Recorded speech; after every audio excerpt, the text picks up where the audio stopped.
Shalom, shalom. This is Mahesh Ramnani from India. I welcome you all on behalf of Golden Eagle Luxury Trains for this presentation on a little known fact about the Jewish Connect, the Jewish community of India.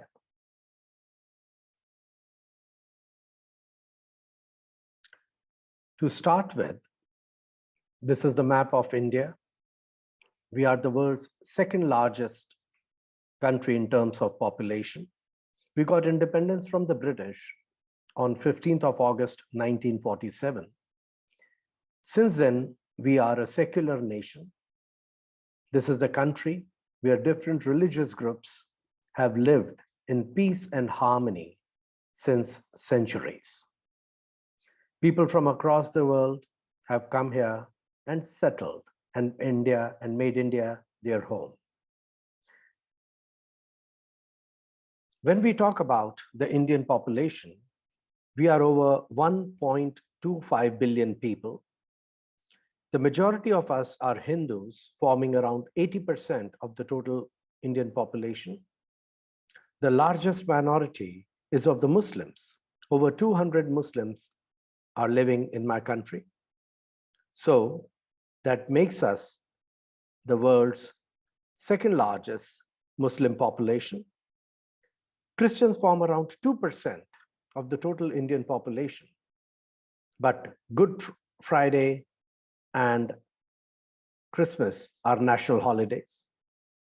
The other minority groups are the Sikhs, the Buddhists, the Jains, the Parsis, and the Jews.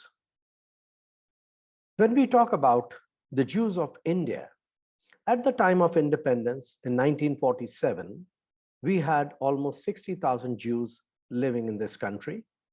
But this connection is pretty old. Over 2,000 years of Jewish history is in India. The numbers may be small today. We say just 5,000 Jews live in India, but the community's contribution to India's socio-cultural life is immense.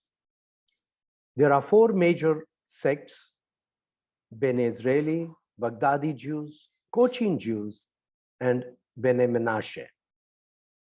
0.004% of India's population is Jewish. That is one Jew among every 250,000 Indians. Different sects settled in different parts of the country. One of the oldest is Bene Israel. Alibag is the first settlement of Bene Israel. When we talk about this community, the story says that there was a shipwreck and 7 families got stranded at Navagaon in Alibag. They settled here and they made India their home. They are called Bene Israel, or the sons of Israel. In this town, there is a Jerusalem gate, which is an entrance to the Navagaon cemetery, and a memorial to commemorate the spot where these Jews arrived for the first time over 2,000 years ago. As the name of the place is Alibag, it is actually a distortion of Eli's Bagh. Bagh in local language means an orchard. So there was one Mr. Eli or Eliyahu who owned huge mango orchards and coconut plantations, and the town was named after him as Eli's Bagh or Eliyahu's Bagh. But much later, it got distorted as Ali Bagh. In Ali Bagh, we have a beautiful Megana Both synagogue. In this town, not many Jewish families are left, but most of them worked as oil pressers. The locals call them Shanivar Teli, or Saturday oil pressers, as they abstain from working on Saturday, the Shabbat day. These people speak Judeo-Marathi, Marathi is a regional language of Maharashtra, and it is also one of the 22 national languages of India. When you walk outside the Jewish homes in Alibag, it's a very common sight to see a slanting mezuzah outside the Jewish homes. Here is an old picture of a Jewish family at the entrance of their home, but on the wall, you can see the Star of David and a Hamza. The big town of Mumbai, which is the financial capital of India. This is the city where Bene Israelis have made their home. There are 9 big synagogues in this city. Kenneth Eliyahu is one of those 9 synagogues. This synagogue is located in the heart of Mumbai, in the business district of Kala Ghoda.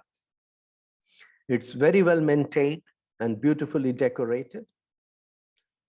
The contribution of the Jews in the field of education is amazing. Jewish community runs 5 schools in India. And this is a picture of Sir Jacob Sassoon High School. And an interesting trivia about this school is, this is located near a predominantly Muslim area. So most of the students studying here are Muslim students. Sir Eli Kaduri School is also one of those 5 schools run by the Jewish community. It is the only one to instruct its students in Marathi, which is the regional language of Maharashtra. Most of the Bene Israel community lives in the city of Mumbai, Pune, and other parts of Maharashtra. In 1948, Bene Israeli numbered around 20,000, but most of them migrated to Israel once Israel was formed in 1948. In 1964, the Rabbinate of Israel declared that the Bene Israel are full Jews in every respect. And another interesting thing about the Bene Israel people is that their family names actually disclose the village they hail from. For example, my friend Joshua Shaporkar, who now lives in Mumbai, his family name Shaporkar reflects that he is Joshua from the village Shapor. David Sassoon and his followers fled Baghdad in 1832, following the pogroms of Daud Pasha. This family is also called the Rothschilds of the East because of the wealth they accumulated in trade, and also because of their philanthropic donations to the community. One of the contributions of this family was to the art and architecture of the city. David Sassoon Library and Reading Room, which was founded in 1847, is a beautiful example of Indo-Gothic architecture. Talking about Bombay, or the city which is now known as Mumbai, this is where we have Indian film industry, which is also called the Bollywood. World's largest film industry is in India. And there was a time in the cinema when men had to play the roles of women, as among the Hindu and Muslim women, it was not considered decent to enact in this new medium, which was the cinema. And the Jewish community being very progressive, few Jewish actors started acting in Indian films. And there were 4 Jewish women who were very popular in Indian cinema at one time. Ruby Myers, she had beautiful eyes, and her stage name was Sulochana, which literally translated means one with the beautiful eyes. She was a very popular actress of the silent movies era. And later on, talkies remade of her silent era movies in the 1930s and the 40s. She was one of the first Indian actors to own a Rolls-Royce. She started producing films in the late 30s and unfortunately made huge losses. Much later in life, in 1970s, she was awarded the highest award of the Indian film industry by the government of India, called Dada Saheb Phalke Award. And after her death in 1983, there was a postage stamp issued by the Postal Department. Another actress, Esther Victoria Abraham, Florence Ezekiel Nadira, Ramala Devi, they were the four female actresses who were very, very popular in those days. One of the male Jewish actor, David Abraham Cheulkar, he enacted in a lot of movies in the 40s, 50s, and 60s.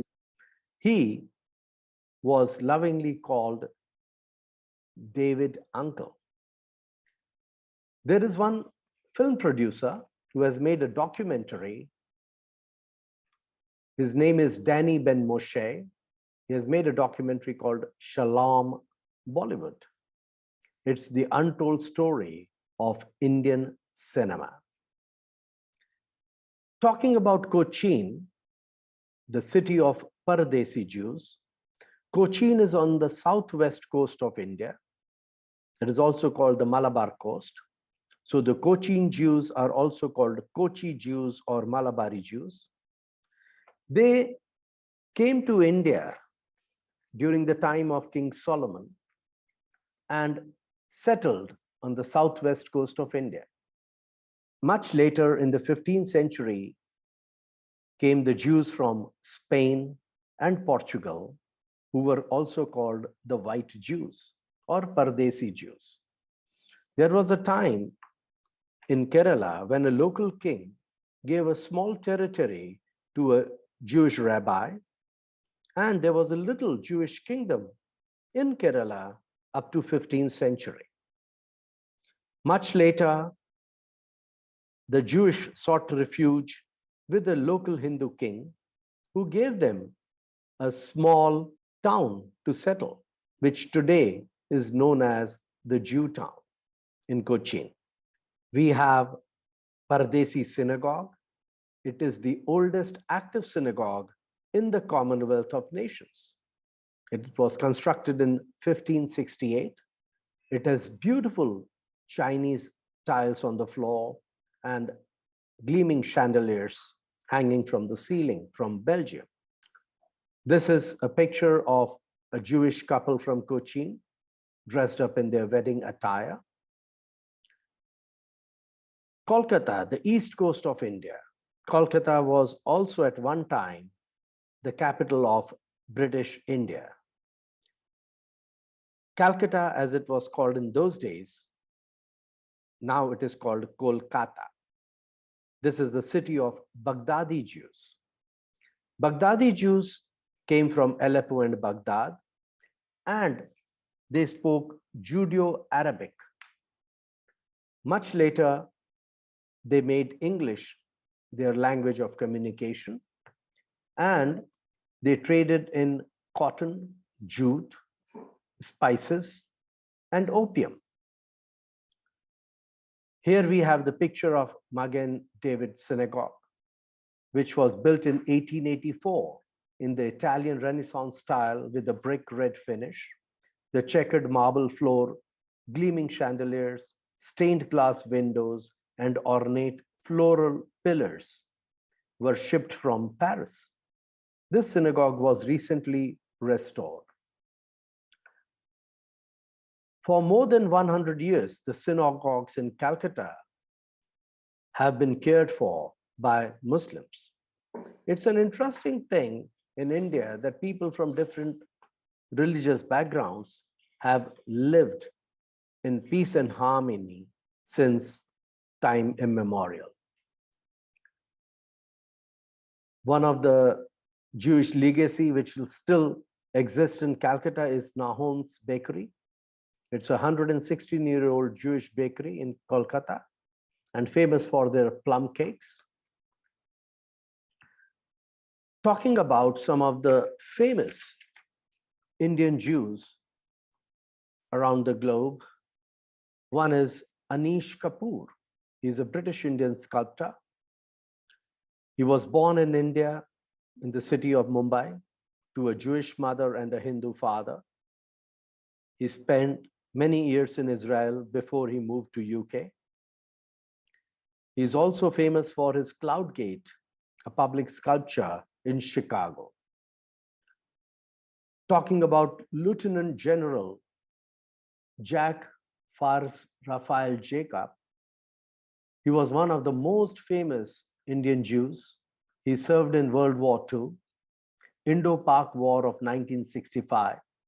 In 1971, during the war with Pakistan, he served as Chief of Staff of the Indian Army Eastern Command. He was also decorated with PVSM, Param Vishisht Seva Medal, a military award of India. It is awarded in recommendation to peacetime service of the most exceptional order. However, one interesting incident of 1971 Indo-Pak War is that General Jacob was assigned the job of getting General Niazi of East Pakistan to sign the instrument of surrender. In his meeting with General Niazi, he told him there were 30,000 Indian troops outside the city of Dhaka. If he does not sign the instrument of surrender, General Niazi would be responsible for the safety of his people and their families. After telling this to General Niazi, General Jacob gave him 30 minutes to decide, and he went outside the office and said a Jewish prayer, Shema Israel. After 30 minutes later, General Niazi agreed to surrender with his troops, which was one of the biggest victories for India against Pakistan. Later, General Jacob shared that it was a gamble, as there were 3,000 Indian troops and not 30,000, and they were nowhere close to the city of Dhaka. They were almost 60 kilometers away. General Jacob also served as Governor of Punjab and Goa. Here he can be seen with our Prime Minister, Mr. Narendra Modi. Israel honored General Jacob with a plaque on Ammunition Hill Wall of Honor. Another group of Jews who live in the northeastern part of the country, in the state of Manipur, and the area is called Chura Chandpur. They are called Bnei Menashe. Bnei Menashe means the sons of Menashe. They claim they are the descendants of the lost tribe. The movement began in 1951 when a tribal leader reported having a dream that his people's ancient homeland was Israel.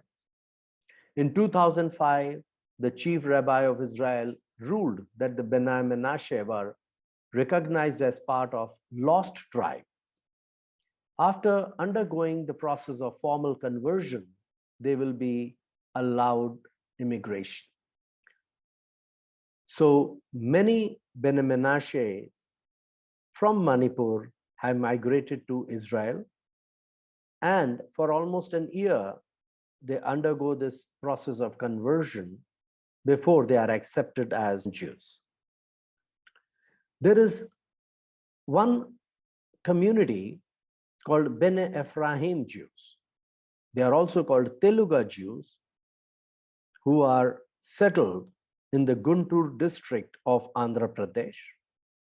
They are called Telugu Jews because of the language they speak is Telugu. As the name suggests, Bnei Ephraim, that means sons of Ephraim, they also claim that they are descendants of one of the lost tribes. However, so far they have not yet been accepted by the rabbinate of Israel. Since the formation of Israel in 1948, many Indian Jews have migrated to Israel. Majority of them are settled in places like Nevatim, Shahar, Mesilat Zion, Beersheba, Ramallah, Dimona, and Yeruham.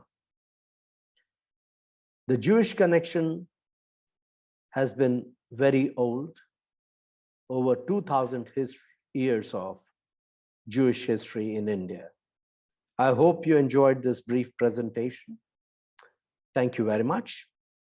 We have two tours in India, Darjeeling Mail and the Madras Mail, and would request you to watch our Indian journey showcases on Golden Eagle Luxury Trains YouTube channel.